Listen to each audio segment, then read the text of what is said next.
Lokalne uprave su servis koji je najbliži građanima i prema tome smo i najodgovorniji i u implementaciji svih ovih politika koji se dogovaraju na puno višim nivoima. Glavni grad u tom smislu je sam donio jedan niz dokumenata i akcionih planova po kojima ćemo se upravljati, ali mislim, s obzirom da je ministar Radulović upravo najavio još jedan važni krovni dokument, morat ćemo ih malo i revidovati.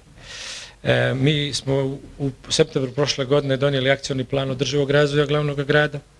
Mi smo ušli u europsku inicijativu mreže zdravih gradova.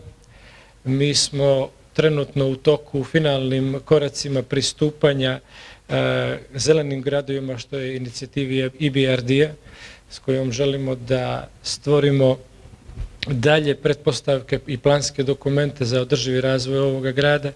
Imamo lokalni plan zaštite životne sredine i strategiju adaptacije na klimatske promjene.